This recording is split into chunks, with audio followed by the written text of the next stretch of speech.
abducted themselves by beings from other planets. In 1961, a New Hampshire couple became the first people in history to officially report being abducted by the GREYS. The Betty and Barney Hill story, of course, is one of the abduction experiences that kind of kicked off the whole abduction phenomenon.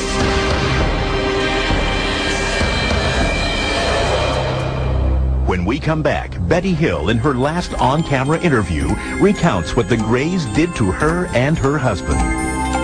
I didn't know where they were from, but I knew they were not from this planet.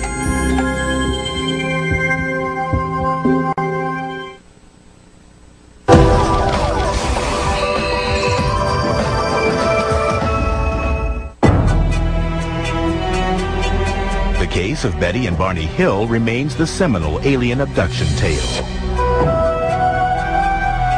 It stands as the first ever recorded encounter with the GREYS, the most popularly noted alien species said to visit the Earth. It allegedly occurred near Portsmouth, New Hampshire on September 19, 1961. To this day, skeptics cannot dispute every detail of the story. Believers see the Hills incident as the defining moment in Grey history, when the nation and the world awoke to the troubling phenomenon of alien abduction. In her last on-camera interview, the late Betty Hill shared her experience.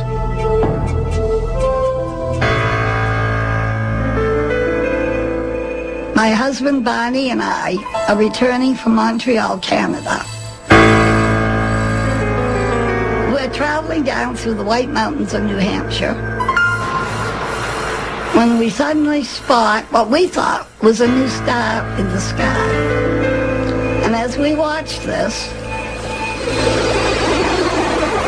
it changed direction and came in towards us.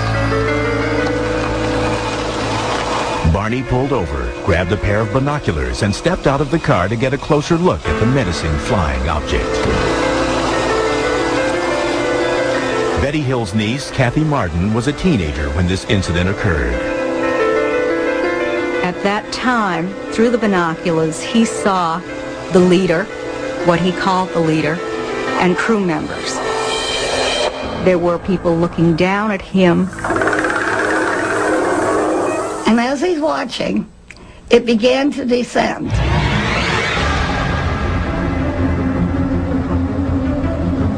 And at this point, he became frightened, ran back to the car, yelling that they were trying to capture us.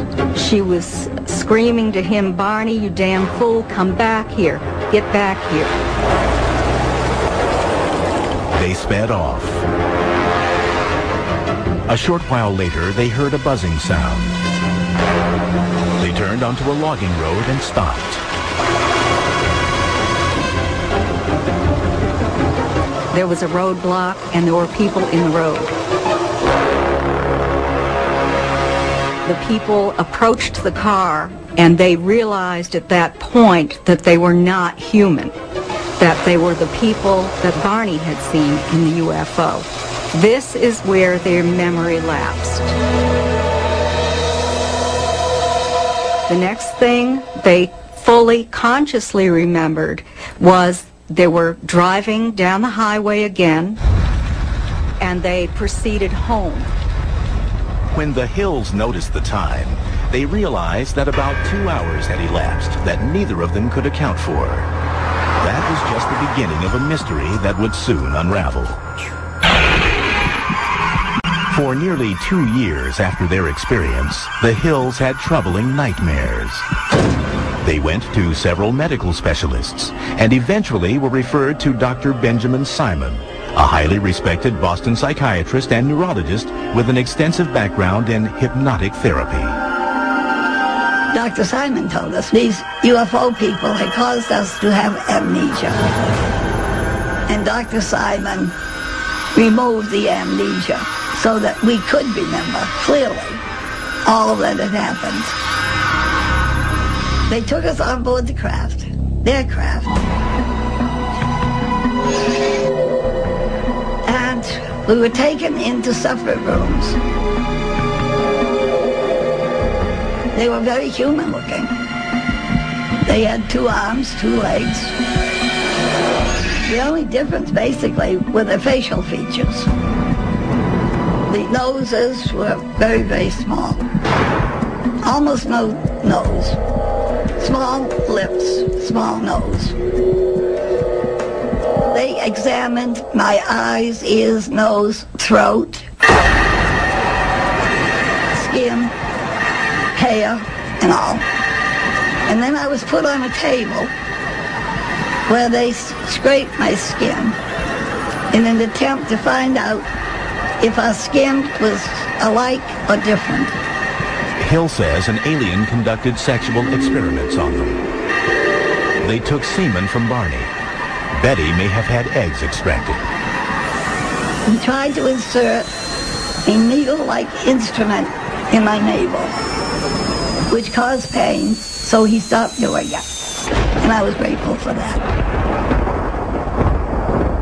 Years later, Betty Hill produced the first alleged eyewitness depiction of the Greys since ancient drawings and carvings. They portrayed the alien leader, who showed her a tantalizing clue to indicate where they came from. I asked him where he was from, and he showed me a star map.